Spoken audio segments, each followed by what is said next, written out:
Hi friends, మీకోసం ఆస్తి వద్దు ఆయనే కావాలి పార్ట్ 2. గత రాత్రి విజయ్ ఇచ్చిన ఉత్సాహంతో రాఘవ్ చాలా త్వరగా నిద్రలేచాడు. అనన్య కూడా నిద్రలేచి నిన్న వచ్చిన లాభాలను లెక్కేస్తోంది. 5,000 రూపాయలు. ఇది వారికి కేవలం డబ్బు కాదు, ఒక ఆక్సిజన్ సిలిండర్ లాంటిది. అనన్య, ఈరోజు నేను పొలానికి వెళ్ళి మిగిలిన టమోటాలు కూడా కోసేస్తాను. మార్కెట్ డిమాండ్ పెరిగింది కదా, ఈసారి ఇంకా ఎక్కువ సరుకు తీసుకెళ్దాం, రాఘవ్ ఉత్సాహంగా చెప్పాడు. సరే రాఘవ, కానీ ఒక్క విషయం గుర్తుపెట్టుకో, క్వాలిటీ తగ్గకూడదు. చెడిపోయిన ఉంటే పక్కన పెట్టి వాటితో మనం సాస్ చేద్దాం అని అనన్య సలహా ఇచ్చింది. రాఘవ బిందెలు బుట్టలు తీసుకొని పొలానికి బయలుదేరాడు. అనన్య ఇంట్లో ఉండి నిన్న సిటీలో కస్టమర్లు అడిగిన ఇతర కూరగాయల లిస్ట్ తయారు చేసింది. ఆమె మనసులో ఒకటే ఆలోచన: ఈ చిన్న విజయాన్ని పెద్ద వ్యాపారంగా ఎలా మార్చాలి, ఆర్గానిక్ ఫామ్ ఫ్రెష్ అనే బ్రాండ్ని నిలబెట్టాలి. కానీ గంట తిరిగేసరికి పరిస్థితి తలకిందులైంది. పొలానికి వెళ్ళిన రాఘవ పరుగు పరుగున ఇంటికి తిరిగి వచ్చాడు. అతని చేతిలో బుట్టలు లేవు. ముఖం భయంతో పాలిపోయింది. ఊపిరి తీసుకోవడం కూడా కష్టంగా ఉంది. గుమ్మంలోనే మోకాళ్ళ మీద కూలపడిపోయాడు. రాఘవ, ఏమైంది? అనన్య కంగారుగా పరిగెత్తుకుంటూ వచ్చింది. పార్వతమ్మ కూడా నీళ్ల గ్లాస్తో వచ్చింది. అనన్య, అంతా అయిపోయింది, మన బ్రతుకులు బూడిద పాలయ్యాయి. రాఘవ గట్టిగా ఏడ్చేశాడు. ఏమైంది రాఘవ, స్పష్టంగా చెప్పు. అనన్య గొంతులో ఆందోళన. మన పొలం ఎవరో రాత్రికి రాత్రి నాశనం చేశారు. కరెంట్ మోటార్ వైర్లు కట్ చేశారు. పక్కనే ఉన్న కాలువ గట్టు తెగ్గొట్టారు. నీళ్ళన్నీ పొలంలోకి రాకుండా పక్కనున్న గుంతల్లోకి పోయాయి. మన కూరగాయల ముక్కలన్నీ ఎవరో పీకి తొక్కేసి పారేశారు. ఒక కాయ కూడా మిగల్లేదనన్య, అంతా నాశనం. రాఘవ్ గుండెలు పగిలేలా రోధించాడు. అనన్యకు మాట రాలేదు. కాళ్ళ కింద భూమి కదిలినట్టయింది. నిన్నటి ఆనందం ఒక్క క్షణంలో ఆవిరైపోయింది. ఇది కేవలం ప్రమాదం కాదు, పక్కా పథకం ప్రకారం జరిగిన కుట్ర అని అర్థమైంది. రాఘవలే, పద వెళ్ళి చూద్దాం. అనన్య రాఘవన్ లేవదీసింది. పొలం దగ్గరకు వెళ్ళేసరికి దృశ్యం భయానకంగా ఉంది. నిన్నటి వరకు పచ్చగా ఎర్రటి టమాటాలతో కలకల్లాడిన ఆ ఎకరం పొలం ఇప్పుడు రణరంగంలా ఉంది. మొక్కలన్నీ వేళ్లతో సహా పీకివేశారు. లేత వంకాయ మొక్కల్ని ఎవరో బూట్లతో తొక్కి నలిపేశారు. నీళ్ల మోటార్ స్టార్టర్ బాక్స్ను పగలగొట్టి ఉంది. వైర్లు ఎవరో కత్తిరించి పారేశారు. అనన్య ఆ పొలాన్ని చూస్తుంటే ఎవరో తన శరీరాన్ని గాయపరిచినంత నొప్పి కలిగింది. ఆమె మొక్కలను ప్రాణంతో సమానంగా చూసుకుంది. వాటిని ఇలా క్రూరంగా చంపేయడం ఆమె తట్టుకోలేకపోయింది. దూరంగా గట్టు మీద శివయ్య మనిషి, ఒక రౌడీ లాంటి వాడు బీడీ తాగుతూ నిలబడి ఉన్నాడు. వాడి ముఖంలో వికృతమైన నవ్వు ఉంది. ఏం రాఘవ, పంట చేతికి రాలేదా? పాపం, దేవుడు మీకు అస్సలు సహకరించడం లేదు కదా, వాడు వెటకారంగా అరిచాడు. రాఘవ ఆవేశంతో వాడి వైపు వెళ్ళబోయాడు. రేయ్, ఇది నీ పనే కదా? అనన్య రాఘవ చేయి పట్టుకుని ఆపింది. వద్దు రాఘవ, వాళ్ళకు కావాల్సింది అదే. నువ్వు గొడవ పడితే పోలీస్ కేసు పెట్టి నిన్ను జైల్లో వేస్తారు. అప్పుడు నేను ఒంటరిదాన్ని అవుతాను. మనకు కావాల్సింది ప్రతీకారం కాదు, పరిష్కారం. అనన్య కళ్ళల్లో నిప్పు రవ్వలు రాలుతున్నాయి. ఇంకేం పరిష్కారం ఉంది అనన్య? మోటార్ బాగు చేయాలంటే 5,000 అవుతుంది. మన దగ్గర ఉన్న డబ్బంతా దానికే పోతుంది. పైగా మొక్కలన్నీ చనిపోయాయి. ఇక మనం అమ్మడానికి ఏముంది? ఈ నెల వడ్డీ ఎలా కడతాం? శివయ్య రేపు వచ్చి ఇంటి సామాన్లు బయట వేస్తాడు. రాఘవన్ నిరాశలో కూరుకుపోయాడు. అనన్య ధ్వంసమైన పొలం నుండి నడిచింది. ఆమె నిశితంగా పరిశీలించింది. అవును, చాలా మొక్కలు నాశనమయ్యాయి. కానీ పొలం చివరన ఉన్న ఒక మడిలో గోంగూర, తోటకూర మొక్కలు ఇంకా బ్రతికే ఉన్నాయి. వాటిని వాళ్ళు చూడలేదు లేదా పట్టించుకోలేదు. అలాగే నేల రాలిన కొన్ని పచ్చి మామిడికాయలు ఉన్నాయి. రాఘవ విను, వాళ్ళు మన కాళ్ళు విరగ్గొట్టారు అనుకుంటున్నారు, కానీ మనం ఇంకా నిలబడగలం. మోటార్ లేకపోతే ఏంటి, మన చేతులున్నాయి కదా. కాలువలో నీళ్లు రాకపోతే ఏంటి, అవతల ఉన్న చెరువు నుండి బిందెలతో నీళ్లు తెచ్చి ఈ మిగిలిన ఆకుకూరలను బ్రతికిద్దాం, అనన్య దృఢంగా చెప్పింది. అనన్య, చెరువు ఇక్కడికి 6 కిలోమీటర్ల దూరం. అక్కడి నుంచి బిందెలతో నీళ్లు తెచ్చి పొలం తడపడం అంటే సాధ్యమయ్యే పనేనా? మనమిద్దరమే ఉన్నాం. రాఘవ ఆశ్చర్యపోయాడు. మనమిద్దరమే లేము రాఘవ, ఈ ఊర్లో చాలామంది ఖాళీగా ఉన్నారు. వాళ్ళ సహాయం అడుగుదాం అంది అనన్య. ఎవరు వస్తారు? మనల్ని చూసి నవ్వేవాళ్ళు, మన పతనాన్ని కోరుకునేవాళ్ళు. రాఘవకు నమ్మకం లేదు. అవసరం మనిషిని కలుపుతుంది రాఘవ, నాకు కొంచెం టైం ఇవ్వు అని అనన్య పొలం నుండి నేరుగా ఊరు రచ్చబండ వైపు నడిచింది. ఊరు రచ్చబండ దగ్గర బోర్ పంప్ దగ్గర ఆడవాళ్ళు గుమ్మిగూడి ఉన్నారు. అందులో రంగమ్మ కూడా ఉంది. అనన్య రాగానే అందరూ మాటలాపి ఆమె వైపు చూశారు. వాళ్ళ కళ్ళల్లో జాలి లేదు, కేవలం కుతూహలం ఉంది. పాపం సిటీ పిల్ల అప్పుడే నడుము విరిగిపోయింది అన్నట్టు చూస్తున్నారు. అనన్య వెళ్ళి వాళ్ళ మధ్య నిలబడింది. ఏంటి, పొలమంతా నాశనమైందంట కదా, ఇక పెట్టాబేడ సర్దుకొని పోతావా? రంగమ్మ వెటకారంగా అడిగింది. అనన్య రంగమ్మ కళ్ళలోకి సూటిగా చూసింది. నేనెక్కడికి పోను రంగమ్మత, నేనిక్కడే ఉంటాను. కానీ మీతో ఒక విషయం మాట్లాడాలని వచ్చాను. అందరూ ఆశ్చర్యపోయారు. ఏడుస్తూ సహాయం అడుగుతుందనుకుంటే ఈమె దర్జాగా మాట్లాడుతోంది. మీలో ఎంతమందికి సొంత బ్యాంక్ ఖాతా ఉంది? అనన్య అడిగింది. ఎవ్వరూ సమాధానం చెప్పలేదు. మీలో ఎంతమంది భర్తలు తాగుడుకు బానిసై ఇల్లు గడవక ఏడుస్తున్నారు? ఈసారి నలుగురు తలలు దించారు. అది పచ్చి నిజం. మీలో ఎంతమంది మీ పిల్లలు పెద్ద స్కూల్లో చదివించాలని కోరిక ఉంది, కానీ డబ్బులు లేక ఆగిపోయారు? అందరిలో చలనం వచ్చింది. చూడండి, మీరు నన్ను చూసి నవ్వచ్చు, కానీ నేను ఓడిపోతే మీకు వచ్చే లాభం ఏమీ లేదు. కేవలం ఒక్కరోజు కాలక్షేపం అంతే. కానీ నేను గెలిస్తే నాతో పాటు మీరు కూడా గెలవచ్చు. అనన్య గొంతులో ఆకర్షణ శక్తి ఉంది. అంటే? ఒక యువతి అడిగింది. ఆమె పేరు లక్ష్మి. భర్త చనిపోయి కష్టాల్లో ఉంది. నా పొలంలో పంట నాశనం చేశారు, కానీ ఇంకా కొంత మిగిలే ఉంది. మోటార్ లేదు. నాకు మనుషులు కావాలి. చెరువు నుండి నీళ్లు తెచ్చి మొక్కలకు పోయాలి. అలాగే రాలిన కాయలతో పచ్చళ్ళు వడియాలు పెట్టాలి. మీరు నాకు సహాయం చేస్తే వచ్చే లాభంలో మీకు వాటా ఇస్తాను. అనన్య ఆఫర్ ఇచ్చింది. కూలీ డబ్బులు ఇస్తావా? రంగం అడిగింది. కూలీ కాదు, పార్ట్నర్షిప్. మనం ఒక టీమ్గా పనిచేస్తాం. నేను సరుకు అమ్ముతాను, వచ్చిన డబ్బులో ఖర్చులు పోను, మిగిలిన దాంట్లో సగం నాది, సగం మీ అందరిది. రోజు కూలీ 200 రూపాయలు. అయితే నా దగ్గర పని చేస్తే మీకు 500 వచ్చేలా నేను చూస్తాను. కానీ కష్టపడాలి. నాతో పాటు మీరు ఎదగాలి. ఏమంటారు? ఇంట్లో కూర్చొని మొగుడు దెబ్బలు తింటూ బతుకుతారా, లేక మీ కాళ్ళ మీద మీరు నిలబడి ఇంటిని పోషించుకుంటారా? అనన్య సవాల్ విసిరింది. ఆడవాళ్ళలో గుసగుసలు మొదలయ్యాయి. ఇది రిస్క్, కానీ అనన్య కళ్ళల్లో ఉన్న నమ్మకం వాళ్ళను కదిలించింది. మొదట లక్ష్మి ముందుకొచ్చింది.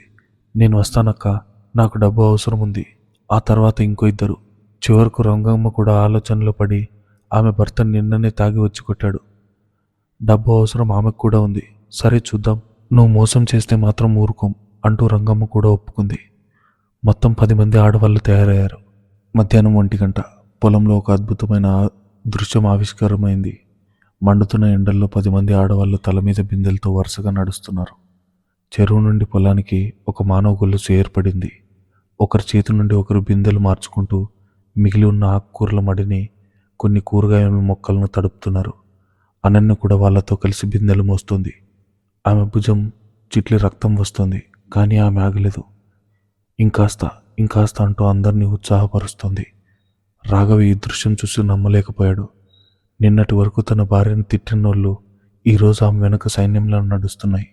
అనన్య కేవలం వ్యవసాయం చేయడం లేదు, ఆమె ఒక విప్లవం సృష్టిస్తోంది. సాయంత్రానికి పని పూర్తయింది. మిగిలిన పంట బ్రతికింది. అనన్య అందరికీ ఒకచోట కూర్చోబెట్టింది. ఇప్పుడు రెండో పని. ఇక్కడ రాలిపోయిన పచ్చి మామిడికాయలు, దెబ్బతిన్న టమోటాలు ఉన్నాయి కదా, వీటిని మనం వృధా చేయొద్దు.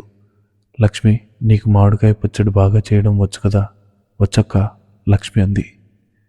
రంగమ్మత్త, నువ్వు టమాటా వడియాలు బాగా పెడతావని విన్నాను, నిజమేనా? అనన్య తెలివిగా రంగమ్మను పొగిడింది. రంగమ్మ ముఖం వెలిగిపోయింది. అబ్బో, నా చేతి వడియాలు తింటే ఎవరైనా లొట్టలేయాల్సిందే.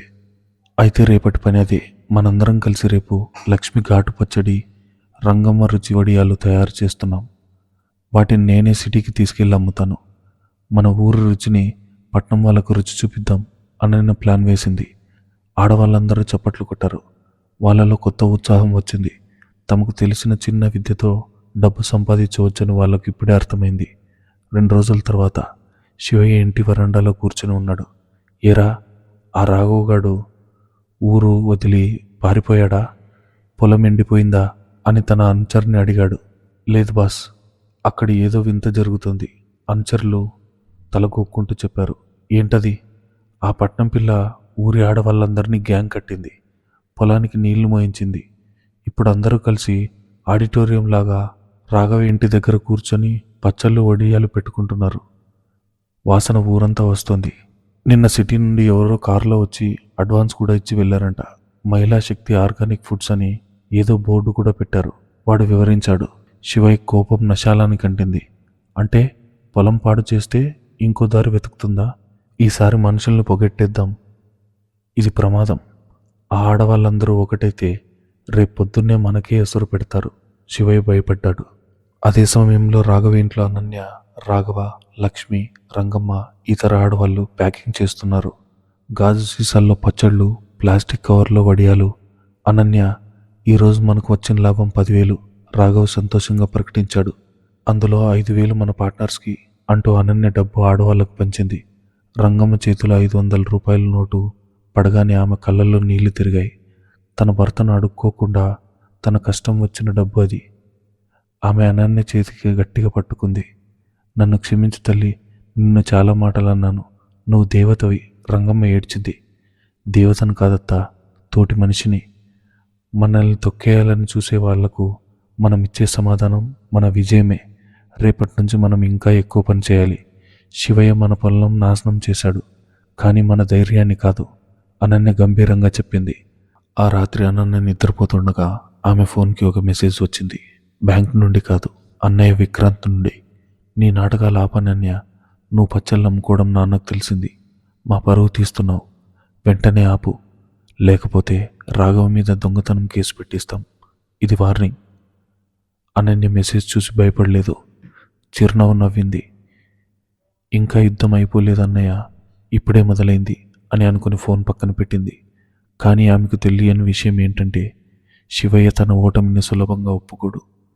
అతను ఇప్పుడు చట్టబద్ధంగా వాళ్ళని ఇబ్బంది పెట్టడానికి ప్లాన్ చేస్తున్నాడు. ఆ పొలం పత్రాల్లో ఒక చిన్న లోపం ఉందని అతనికి తెలుసు. దాన్ని బయటకు తీయబోతున్నాడు. ఉదయం 10 గంటలు రాఘవ ఇంటి ఆవరణలో పండగ వాతావరణం నెలకొంది. లక్ష్మి, రంగమ్మ, మరికొందరు ఆడవాళ్ళు ఉత్సాహంగా పనిచేస్తున్నారు. ఒకవైపు ఎర్రటి టమాటో పచ్చడి జాడ్లు, మరోవైపు గుమగుమలాడే గోంగూర పచ్చడి సీసాలు వరుసగా పేర్చి ఉన్నాయి. అనన్య ఒక చిన్న టేబుల్ మీద కూర్చొని లెక్కలు రాస్తోంది. అనన్య అక్క, ఈ వారం ఆర్డర్లు డల్ అయ్యాయి. సిటీలో ఇంకో 2 అపార్ట్మెంట్ల నుంచి ఫోన్లు వచ్చాయి.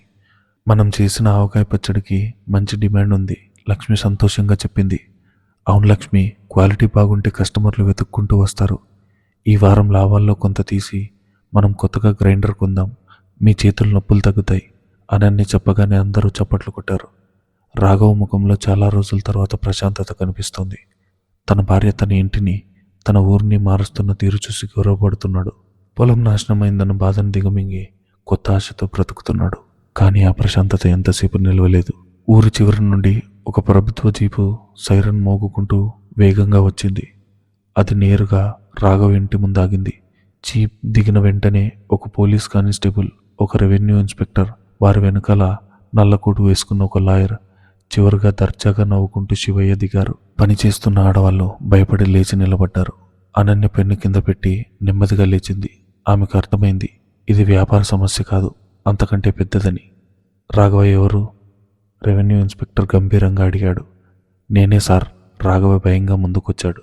నీ పేరు మీద ఉన్న సర్వే నంబర్ 45Bలో 5 ఎకరాల భూమి మీద సివిల్ కోర్టులో స్టే ఆర్డర్ ఉంది. ఆ భూమిలోకి ఎవరూ ప్రవేశించకూడదు, ఎలాంటి కార్యకలాపాలు చేయకూడదు. ఇదిగో నోటీస్ అంటూ ఇన్స్పెక్టర్ ఒక పత్రాన్ని రాఘవ చేతిలో పెట్టాడు. రాఘవకు కాగితం చేతిలో వణుకుతోంది. స్టే ఆర్డర్ ఏంటి సార్? అది మా నాన్న సంపాదించిన ఆస్తి. పట్టాదారు పాస్ పుస్తకం కూడా నా పేరు మీదే ఉంది కదా. పాస్ పుస్తకం ఉంటే సరిపోదు రాఘవ. లాయర్ ముందుకు వచ్చాడు.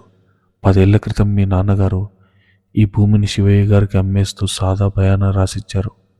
అప్పుడు మీ నాన్నకు ఆరోగ్యం బాగాలేక 2 లక్షల అప్పు తీసుకుని తీర్చలేక భూమి రాసిచ్చారు. ఇదిగో ఒప్పంద పత్రం. లాయర్ ఒక పాత స్టాంప్ పేపర్ జిరాక్స్ కాపీని చూపించాడు.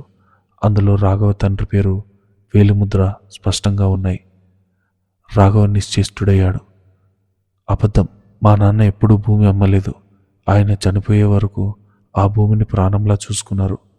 శివయ్య బాబాయ్, అప్పు ఇచ్చిన మాట నిజమే, కానీ దాన్ని వడ్డీ కట్టాం తప్ప భూమి అమ్మలేదు. రాఘవ ఆవేదనగా అరిచాడు. అవన్నీ కోర్టులో చెప్పుకో. ఇప్పుడు ఇక్కడి నుంచి ఖాళీ చేయండి. ఈ భూమి మీద మీరు ఏ పని చేయడానికి వీల్లేదు. ఈ పచ్చళ్ళు, ఈ వ్యాపారం అన్ని అక్రమం. ఈ భూమి శివయ్య గారిది. లాయర్ తీర్పు చెప్పేశాడు. శివయ్య ముందుకొచ్చి మీసం మెలేస్తూ అన్నాడు. చూసావా రాఘవ, నోటితో అడిగితే వినలేదు. ఇప్పుడు చట్టం వచ్చింది.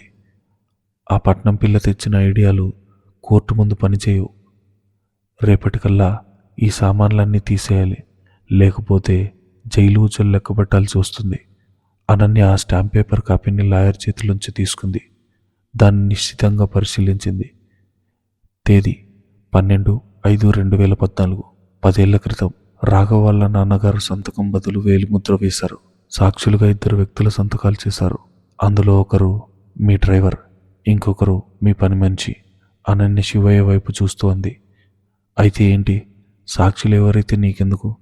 వేలిముద్ర మీ మామగారిదే కదా? శివయ్య గద్దించాడు.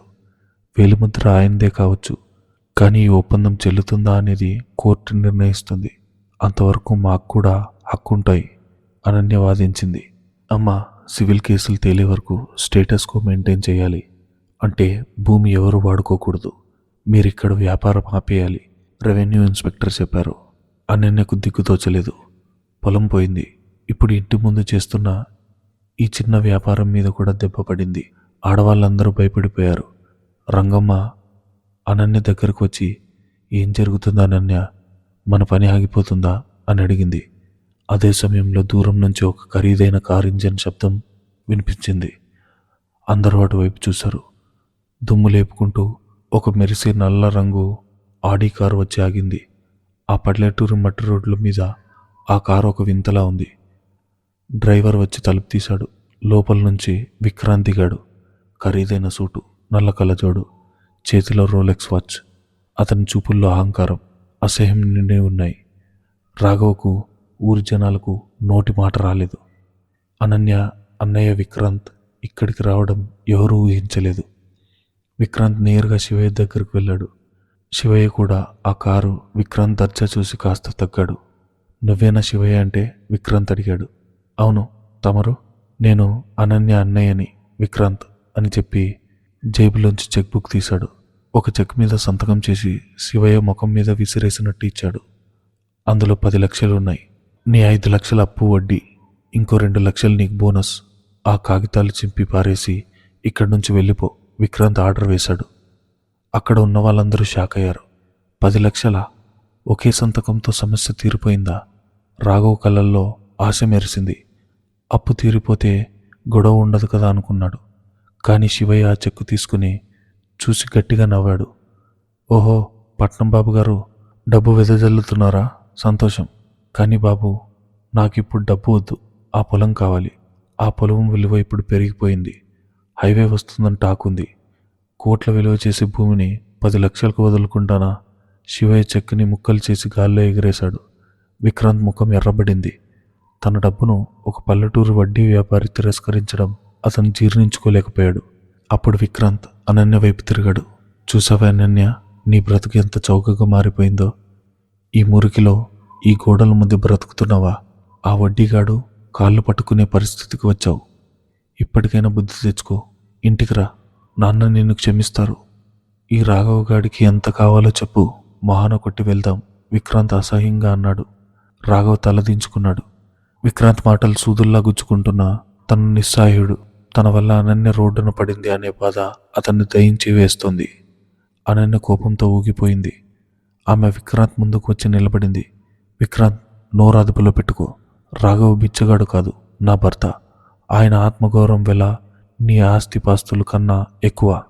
నువ్వు డబ్బుతో మనుషులను కొనగలవేమో, కానీ ప్రేమని, గౌరవాన్ని కొనలేవు.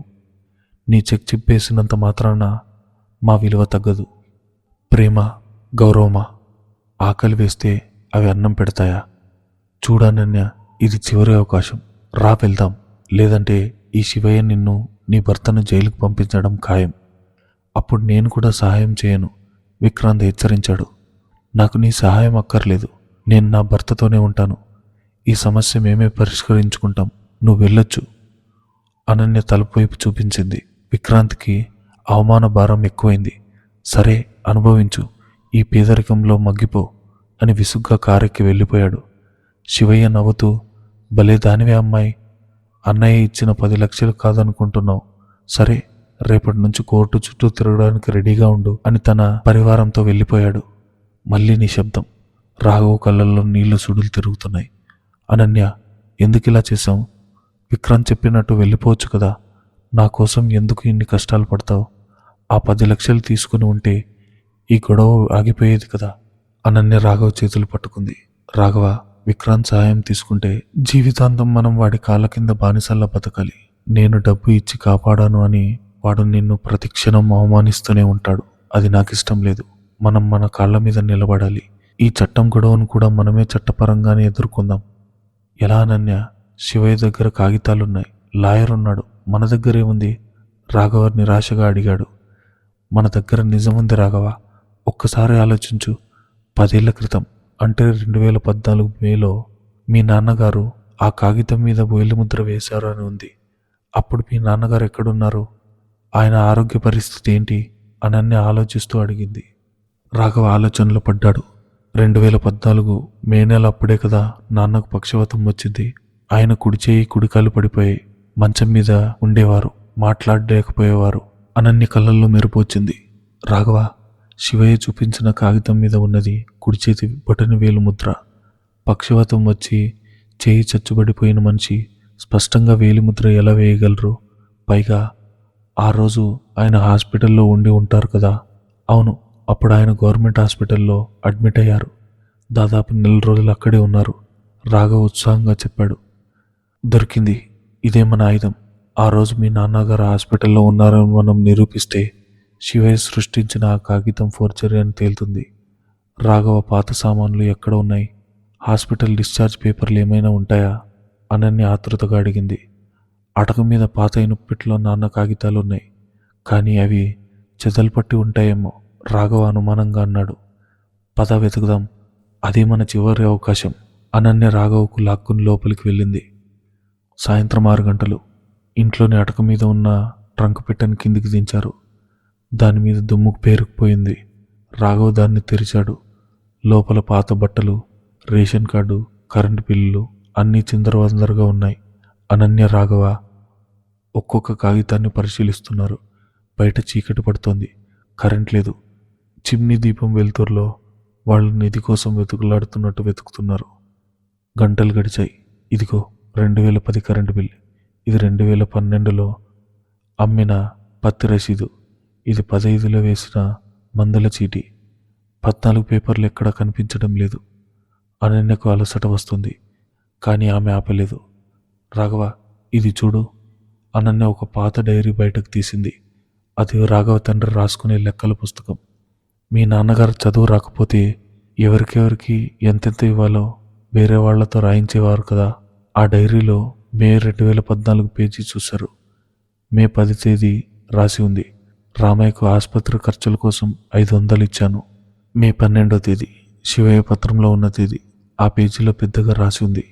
ఈరోజు పెద్దాయన పరిస్థితి విషమంగా ఉంది. కర్నూలు పెద్ద ఆసుపత్రికి తీసుకువెళ్తున్నాం. అంబులెన్స్ ఖర్చులు 1500. రాఘవ కన్నీళ్లతో ఆ అక్షరాలను తాకాడు. అది మా మామయ్య రాత. ఆ రోజు మామయ్య నాతో పాటు ఉన్నారు. చాలు రాఘవ, ఇది చాలు.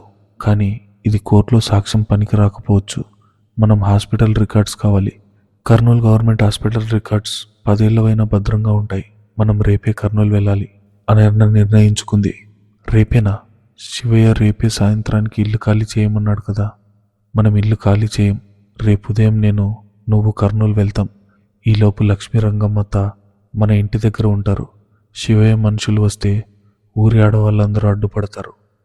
ఇప్పుడు మనకున్న బలం మన మహిళా శక్తి. వాళ్ళని దాటుకుని శివయ్య లోపలికి రాలేడు. అనన్య ధైర్యంగా చెప్పింది. ఆ రాత్రి అనన్య లక్ష్మిని, రంగమ్మను పిలిచి విషయం చెప్పింది. అక్క, నువ్వు ధైర్యంగా వెళ్ళు. ఆ శివయ్య గాడు మా ఇంటి ఆడబిడ్డ జోలికి వస్తే వాడిని చీపురుతో కొట్టి తరిమేస్తాం. రంగమ్మ ఆవేశంగా అంది. ఆమె మాటల్లో అనన్య పట్ల ఉన్న ప్రేమ, రక్షణాభావం కనిపించాయి. అనన్య ఆ రాత్రి ప్రశాంతంగా నిద్రపోలేకపోయింది. ఒకవైపు శివయ్య కుట్ర, మరోవైపు విక్రాంత్ హెచ్చరిక. కానీ ఆమె చేతిలో ఆ డైరీ ఒక చిన్న ఆశాదీపంలా ఉంది.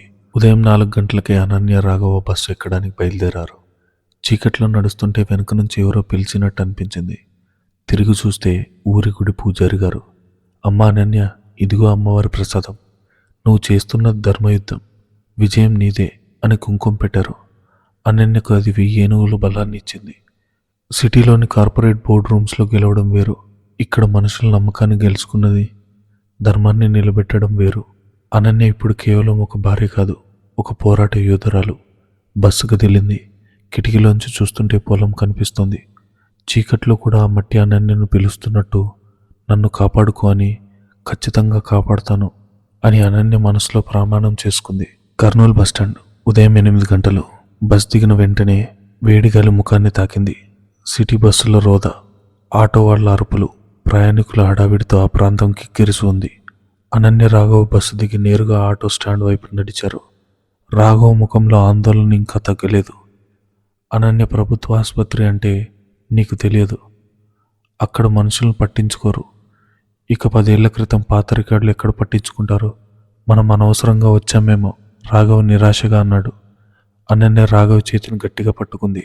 రాఘవ, ప్రభుత్వ ఆసుపత్రిలో పని జరగాలంటే 2 దారులు. 1 లంచం, 2 భయం. మన దగ్గర లంచం ఇవ్వడానికి డబ్బు లేదు, కానీ వాళ్ళు భయపెట్టే తెలివి నాకుంది. నన్ను నమ్ము అని ధైర్యం చెప్పింది. గవర్నమెంట్ జనరల్ హాస్పిటల్ అని ఆటోవాడికి చెప్పింది అనన్య. ఆసుపత్రి లోపలికి వెళ్ళగానే ఫినాయిల్ వాసన, మందుల వాసన గుప్పుమని కొట్టాయి. స్ట్రెచ్చర్ మీద పేషెంట్లు, నేల మీద పడుకున్న సహాయకులు, ఎక్కడ చూసినా దీనమైన ముఖాలు. ఆ వాతావరణం చూస్తేనే గుండె బరువెక్కుతోంది. అనన్య నేరుగా రికార్డు రూమ్ ఎక్కడుందని కనుక్కుంది. అది ఆసుపత్రి వెనుక వైపు ఒక పాత భవనంలో ఉంది. అక్కడికి వెళ్ళేసరికి గదికి పెద్ద తాళం వేసి ఉంది. బయట ఒక బెంచ్ మీద అటెండర్ కూర్చొని బీడీ తాగుతున్నాడు. ఏం కావాలి?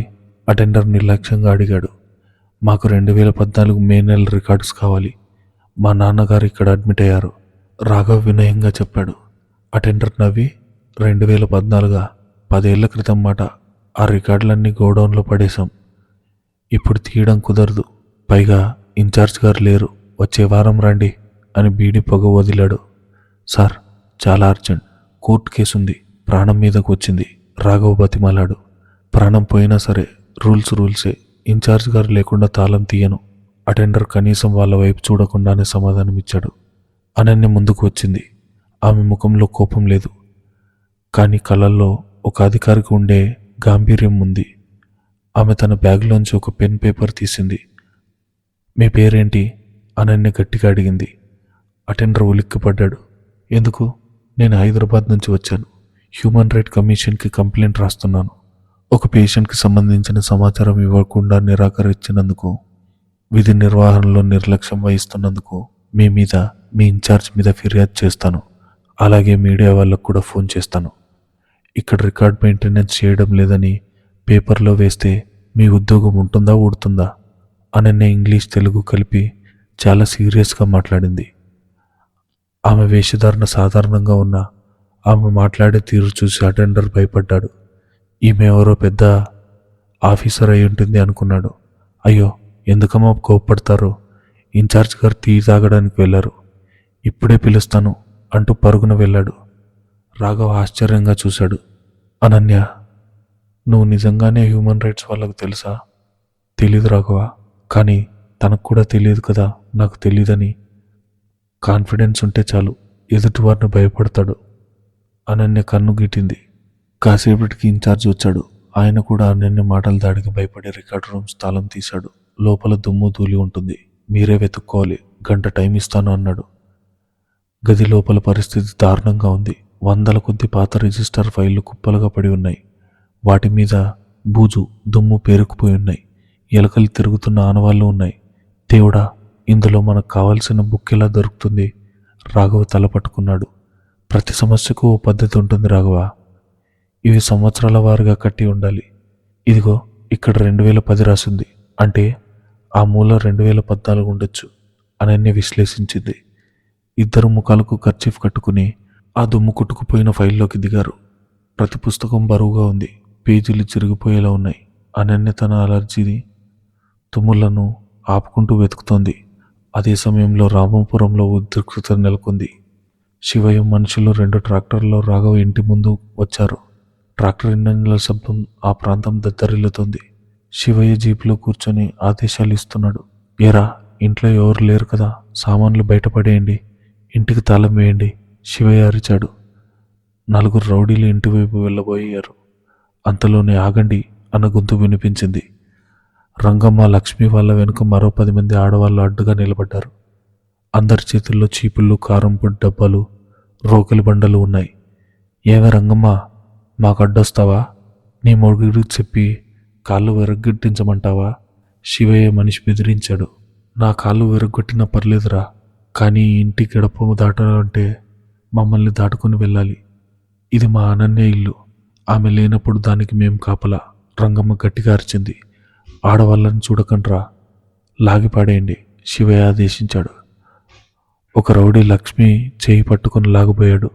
వెంటనే రంగమ్మ తన చేతిలో కారం పొడి వాళ్ళ కళ్ళలో చల్లింది.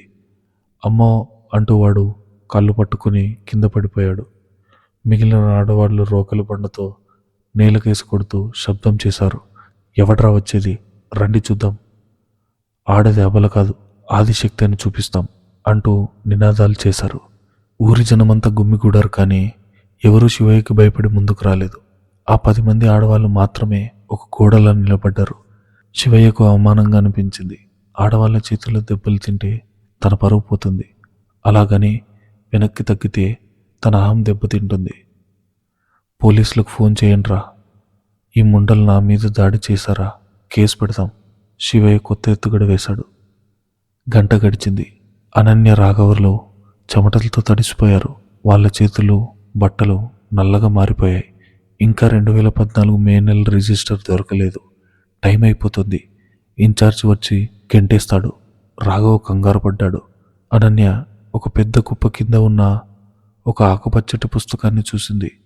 దానిమీద inpatient register, ortho and neuro 2014 అని రాసి ఉంది. రాఘవ, ఇదిగో, అనన్య అరిచింది. రాఘవ పరుగున వచ్చాడు. అనన్య వణుకుతున్న చేతులతో పేజీలు తిప్పింది. జనవరి, ఫిబ్రవరి, మార్చ్, ఏప్రిల్, మే 12వ తేదీ. అందులో వరుసగా 42 పేర్లు రాసి ఉంది. కె రామయ్య, వయసు 25, రామాపురం. దొరికింది, నాన్న పేరు దొరికింది. రాఘవ ఆనందంతో గంతులేశాడు. కానీ అనన్య ఇంకా పరిశీలిస్తుంది. పేరు ఉంటే సరిపోదు రాఘవ. శివయ్య ఏమంటాడంటే, హాస్పిటల్లోనే ఉన్నారు సరే, స్ప్రోలో ఉన్నాడు కదా, సంతకం పెట్టాడు అంటాడు. మన మెడికల్ కండిషన్ కావాలి. ఆ పేరు పక్కన ఉన్న డయాగ్నోసిస్ కాలంలో డాక్టర్ రాసిన రాత గొలుసుకట్టుగా ఉంది. అనన్య కష్టపడి చదివింది. CVA, loss of motor function in right upper and lower limbs, speech slurred. Ananya ఆనందంతో కళ్ళు మూసుకుంది. రాఘవ, చదువుకున్న వాళ్ళ రాత దేవుడి రాత లాంటిది. ఇక్కడ క్లియర్గా రాసింది, కుడివైపు పక్షవాతం, కుడి చేయి మరియు కాలు చచ్చుబడిపోయాయని. శివయ్య సృష్టించిన డాక్యుమెంట్లో కుడి చేతి వేలిముద్ర ఉంది. కుడి చేయి చచ్చుబడిపోయిన మనిషి కుడి చేతి వేలిముద్ర ఎలా వేస్తాడు? అది సాధ్యం కాదు. ఇది కోర్టులో శివయ్య గొంతు కోస్తుంది. రాఘవ ఆ పుస్తకాన్ని గుండెలు కత్తుకున్నాడు. మా నాన్న నిజాయితీని దేవుడే కాపాడాడనన్య. ఇంకా అయిపోలేదు. దీన్ని మనం జిరాక్స్ చేయించుకుని సూపరింటెండెంట్ చేత ట్రూ కాపీ అని అటెస్టెడ్ చేయించాలి, లేకపోతే కోర్టు నమ్మదు అనన్య చెప్పింది. ఆ పుస్తకాన్ని తీసుకుని బయటకు వచ్చారు. ఇన్ఛార్జ్ వాళ్ళని ఆపాడు. పుస్తకం బయటికి తీసుకెళ్ళకూడదు సార్, ప్లీజ్, జిరాక్స్ తీసి ఇచ్చేస్తాం, కావాలంటే మా ఫోన్ ఇక్కడ పెట్టి వెళ్తాం అనన్య బతిమలాడింది. ఆమె తన ఖరీదైన స్మార్ట్ ఫోన్ను ఇన్ఛార్జ్ చేతిలో పెట్టింది. ఆయన ఒప్పుకున్నాడు.